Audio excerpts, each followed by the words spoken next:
السلام عليكم ورحمة الله وبركاته. الحمد لله وحده والصلاة والسلام على من لا نبي بعده. أما بعد فأعوذ بالله من الشيطان الرجيم. بسم الله الرحمن الرحيم. إن صلاتي ونسكي ومحياي ومماتي لله رب العالمين. صدق الله مولانا العظيم. ঐতিহ্যবাহী দারুল ফালাহ ছাত্র কাফেলা কর্তৃক আয়োজিত আজকের এই বক্তৃতা সেমিনারে উপস্থিত সম্মানিত সভাপতি, বিজ্ঞ বিচারক মণ্ডলী ও আমার সামনে উপবিষ্ট আগামী দিনের গজওয়ে হিন্দের সৈনিকেরা, সকলকে জানাই আমার পক্ষ থেকে আন্তরিক শুভেচ্ছা ও অভিনন্দন। আমার বক্তৃতার বিষয় হচ্ছে শিশু ইসমাঈল আলাইহিস সালাতু ওয়াস সালাম এবং তার সফরের গল্প। উক্ত বিষয়ে যথাসময়ে আলোচনা করার প্রয়াস চালাবো বিতাওফিকিল আজিজিল আল্লাহ।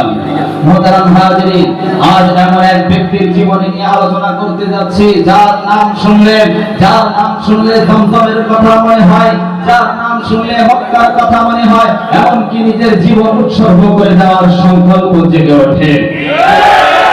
সেই মহান ব্যক্তির জীবনী নিয়ে আলোচনা করতে চান। হযরত ইব্রাহিম আলাইহিস সালাতু ওয়াস সালাম যখন বার্ধক্য বয়সে পৌঁছলেন, তখন তিনি আল্লাহর কাছে বললেন, রব্বি হাবলি মিনাস সালিহিন। আল্লাহ পাক তার দোয়া কবুল করে নিয়ে ফাবাশশারনাহু বিগুলামিন হালিম দান করে দিলেন। এখান থেকেই শিশু ইসমাঈল আলাইহিস সালাতু ওয়াস সালামের ধৈর্যের পরীক্ষা শুরু হতে থাকে।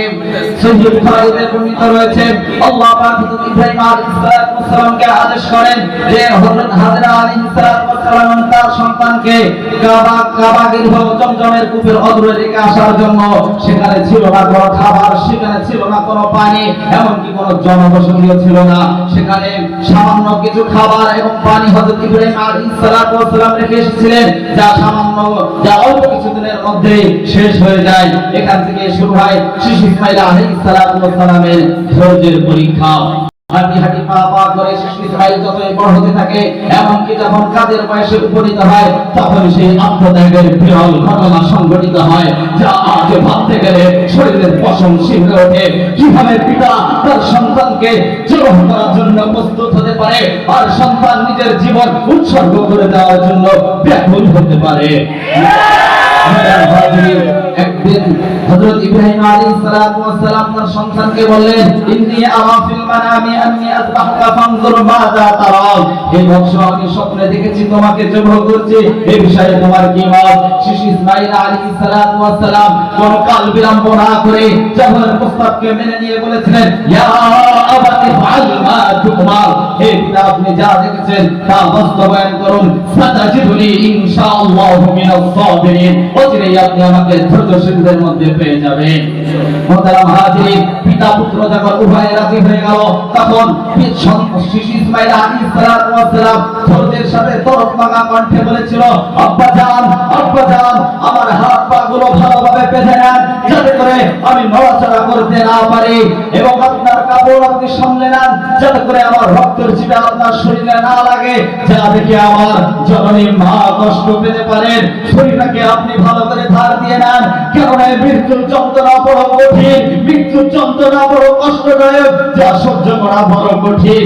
আমার মাকে আমার সালাম জানায় দিন, আর আমার রক্তে লেগে থাকা, আমার জামা কাপড়ে রক্তে লেগে থাকা জামা কাপড় আমার দরদি মাকে দিয়ে, যা দেখে আমার মা হয়তো সান্ত্বনা পেতে পারে।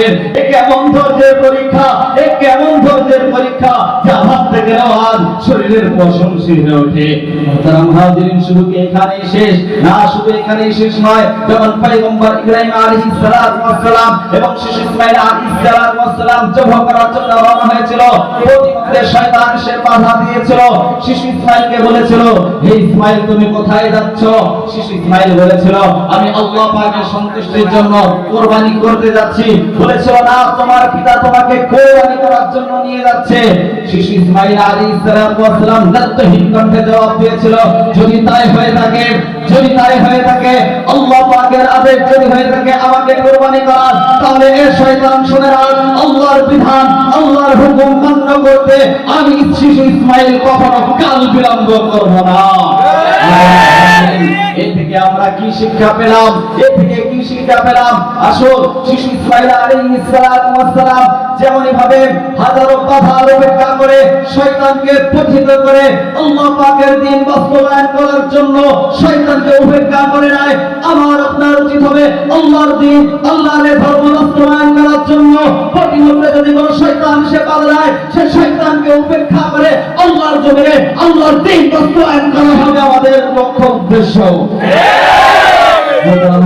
দ্বিতীয় কথা, শিশু ইসমাঈল আলাইহিস সালাম আল্লাহর দ্বীন বাস্তবায়ন করার জন্য নিজের জীবনকে উৎসর্গ করে দিয়েছেন, নিজের গর্দানকে উচ্ছেদ করে দেওয়ার জন্য তিনি ইচ্ছা সংকল্প করেছেন। আসুন, আল্লাহর জমিনে আল্লাহর দ্বীন বাস্তবায়ন করার জন্য যদি আমাদেরকে জীবন দিতে হয়, জীবন দেব, উৎসর্গ করতে হলে আমার গর্দান উৎসর্গ করব। এরপরেও আল্লাহর জমিনে আল্লাহর দ্বীন বাস্তবায়ন থেকে এক পিছপা আমরা সরে দাঁড়াবো না। আখেরি পয়গাম পরিশেষে বলে যায়, হে ছাত্র সমাজ, আসো হাতে হাত রেখে মুষ্টিবদ্ধ হই, হাতে হাত রেখে ঐক্যবদ্ধ হই। যদি আল্লাহর দ্বীন বাস্তবায়নের জন্য তোমার কল্লা দিতে হয়, কল্লা দিতে হবে। যদি তোমার জীবন দিতে হয় আল্লাহর দ্বীন বাস্তবায়নের জন্য, জীবন দিতে হবে। যদি ফাঁসির কাষ্টে ঝুলতে হয়, ফাঁসির কাষ্টে ঝুলতে হবে। যদি আগুনে নিমজ্জিত হয়, আকাবিরে পয়গম্বরের মতো আগুনে নিমজ্জিত হতে হবে। এরপরে আল্লাহর জমিনে আল্লাহর দ্বীন বাস্তবায়নের জন্য যেমন শিশু ইসমাঈল কুরবান করেছে, আপনাকে আমাকে আল্লাহর জমিনে আল্লাহর দ্বীন বাস্তবায়নের জন্য সেভাবে কুরবানি করতে হবে। তাহলে আজকের ফুয়ার সার্থক হবে। और भी याद रखो, और भी याद रखो, इस्लाम जिंदा होता है हर एक करबला के बाद, दीन जिंदा होता है हर एक करबला के बाद। आखिर दावाना अनिल हम्दुलिल्लाहि रब्बिल आलामीन। দেখা হবে আবার কোনো রামাঙ্গনের ভাই।